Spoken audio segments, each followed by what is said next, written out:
screwing up my whole speech this guy. Yeah. Go ahead.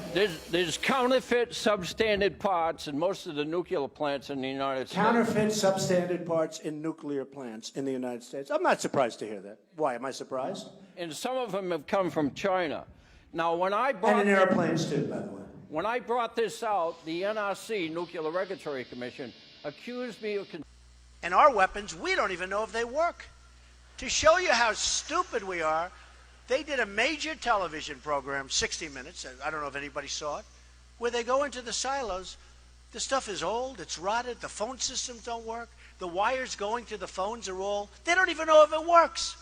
And I said, if I were Obama, I wouldn't be showing that. And they got in there because Obama wanted people to see how bad it is so that maybe they could get some money to fix it up. How stupid is this?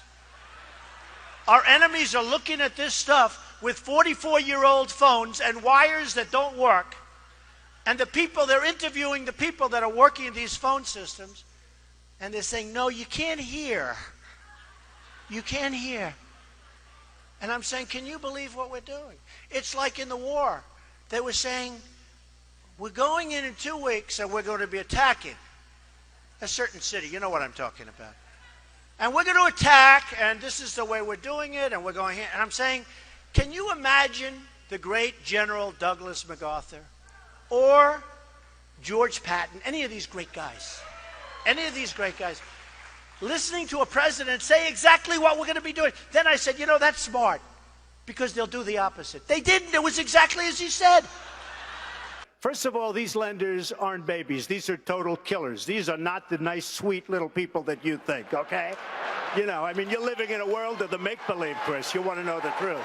Right now we have Obama. He won't call. He doesn't even call to get our hostages back from Iran. Here we are in the middle of a deal, and he doesn't call about that. One sentence, I'd say, you got to, before we start, get those people back. Used to be 3, now it's 4. Get those people. They'd be back the next hour.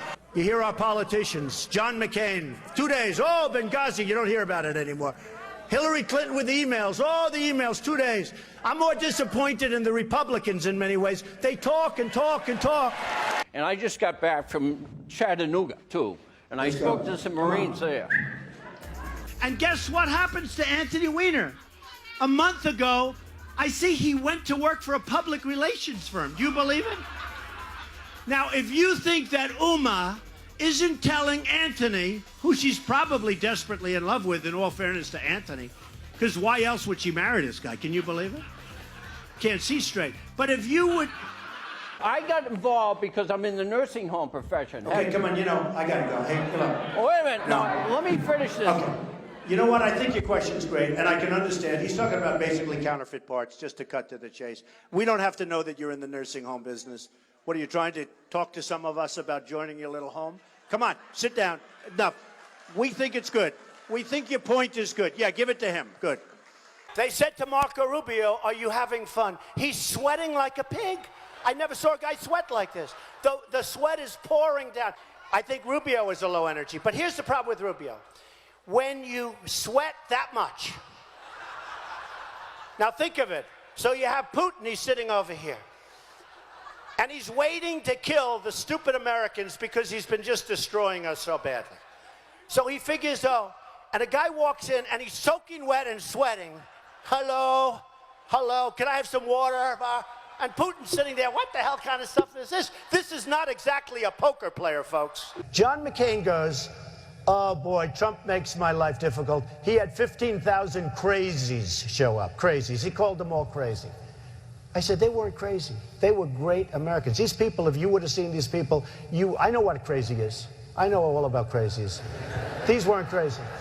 So he insulted me, and he insulted everybody in that room. And I said, somebody should run against John McCain, who has been, you know, in my opinion, not so hot. And I supported him. I supported him for president. I raised $1 million for him. It's a lot of money. I supported him. He lost. He let us down. But, you know, he lost. So I never liked him as much after that, because I don't like losers. But Frank, let me get to it. He hit me. He's not a war hero. He's a war hero. He's a war hero. 5.5 years. He's a war hero because he was captured. I like people that weren't captured, okay? I hate to tell you. Do you agree with that? He's a war hero because he was captured. Paul. Newsflash, the Republican Party's been fighting against a single-payer system for a decade. So I think you're on the wrong side of this if you're still arguing for a single-payer system. I don't think you heard me. You're having a hard time tonight. All right, I know Anthony Weiner for a long time. I knew before they caught him with the bing, bing, bing, right? And he was a bad guy then. It turned out that he was a really bad guy. So Rand Paul calls. He wants to play golf. I play golf. I kill him at golf. I did. But when the folks of Iowa found out the true facts of the job that you've done in Wisconsin, all of a sudden you tubed. He was #1. Now he's number 6 or 7 in the poll. So Jeb Bush, let's say he's president. Oh, yeah. He knows it's no good. He'll have a little pressure. Don't let the plant be built. And he might even say, don't let the plant be built. Might even call the head of Ford. The plant's not going to be built. And then the next day, he'll be called by special interests that supported him, his lobbyists who push him around like a piece of candy. Jeb Bush will never take us to the promised land. He doesn't have it. Did you ever see a sign that says Jeb Bush or Bush? Now, there's a reason he doesn't use his last name, because it's not going to work too well. Because we had a lot of problems with that last name.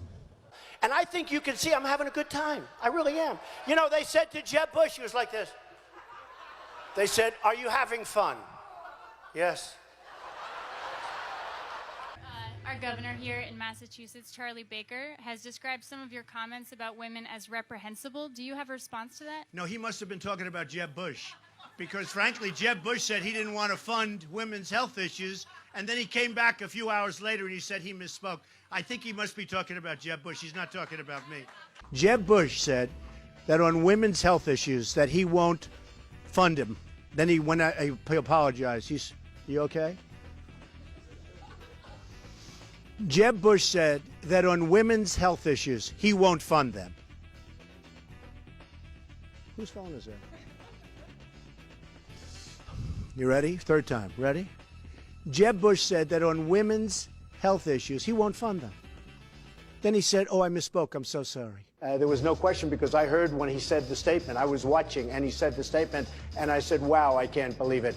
I will take care of women. I respect women. I will take care of women. You said you're going to cut funding for women's health issues. You said it. Yeah, except you said it. I want to. Jeb will be very poor as a president. No energy. Okay, yes. Why is Jeb Bush a frequent target of yours, and what do you think Well, about I would say Jeb Bush is a frequent target because when this whole thing started, I thought he was going to be the primary competition, but he's drifted very much to the middle of the pack, and he's rapidly disappearing. So we're going to have to start looking at somebody else.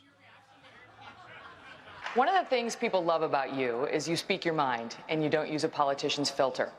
However, that is not without its downsides. You've called women you don't like fat pigs, dogs, slobs, and disgusting animals. Your Twitter account... Only Rosie O'Donnell. No, it wasn't.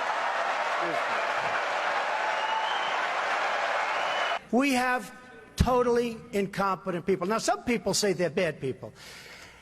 I don't think they're that smart to be bad people. I just think, honestly, I mean, a lot of people get angry when I say, I don't think they're bad. I think they're stupid. I think they're incompetent. I think Hillary would be a terrible president. She was the worst Secretary of State in the history of our nation. Why would she be a good president? I think she'd be a terrible president. These politicians, they run and they run and they win, and sometimes they lose and they keep running. That's all they do is run. And then you have this guy, Lindsey Graham, a total lightweight. Here's a guy in the private sector, he couldn't get a job, believe me. They dunk people with a cage. Did you see that? They dunk them and drown them. These people make Saddam Hussein look like a choir boy. And then I watch this idiot Lindsey Graham on television today, and he calls me a jackass. He's a jackass. He actually probably seems to me not as bright, honestly, as Rick Perry. I think Rick Perry probably is smarter than Lindsey Graham, but what do I know? I'm at 38, I think, in South Carolina. He's at 3. He's a senator. They have 0, they have 1, they have 2. Why do they keep going? There's something I don't understand. If I was one of them, I would crawl quietly out. I'd probably tweet, I've decided to get out of the race. I wouldn't have a news conference. No, it's true. I'd tweet, I've decided I'm going to get out of the race. And then I'd sneak out to some place with my wife and I'd just go away.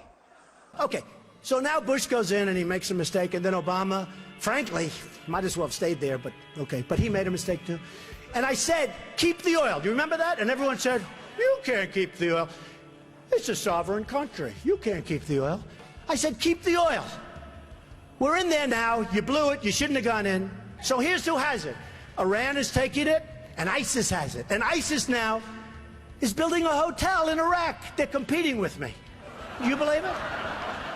They did the beheading. And then they've done other... And I said, you know, they're making a big mistake, ISIS. Because if they wouldn't have done that, and if they wouldn't keep doing it, we wouldn't have cared. We could have been gone. But you can't. Now, when you see what they're doing, you can't. Had they not done those things, the level of violence, we're like living in medieval times. You know, when you hear medieval times, you always think we're all civilized. It's a jungle. It's horrible out there. They call me the ratings machine. So I have, you know, she gets out and she starts asking me all sorts of ridiculous questions. And, you know, you could see there was blood coming out of her eyes, blood coming out of her wherever. And then I see Rick Perry the other day, and he's so, you know, he's doing very poorly in the polls. He put glasses on so people will think he's smart. And it just doesn't work. You know, people can see through the glasses. So he said he shouldn't be allowed on the debate stage. I said to myself, he shouldn't. And then I tweeted, you know, I have many millions between Facebook and Twitter. It's great. It's like owning a newspaper without the losses. It's incredible. Incredible. So I tweeted that Rick Perry should have to have an IQ test before getting on the debate stage.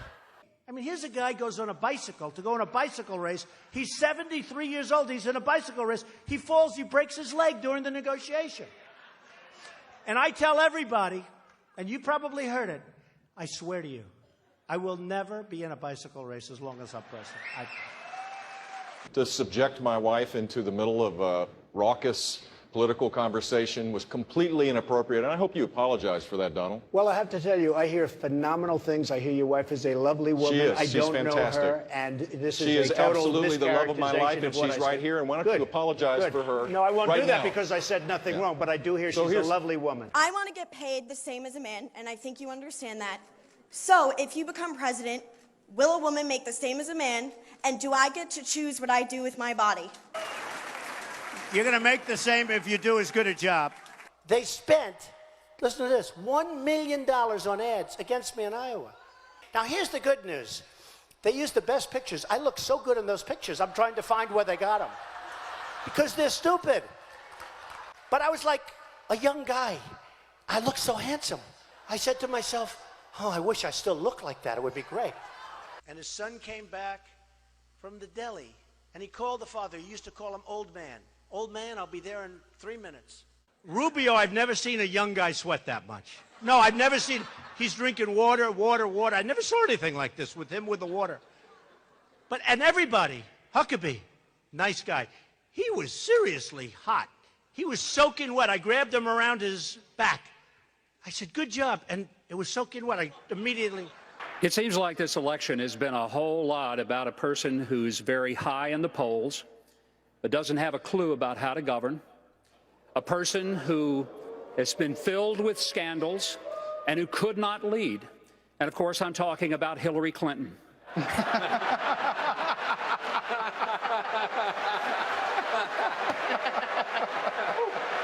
think America... Thank you. It's been an amazing journey for me. It's been a lot of fun. I never thought I'd be a politician in my life. He said I'm not. Yeah, I guess you're right. I'm not. I refuse.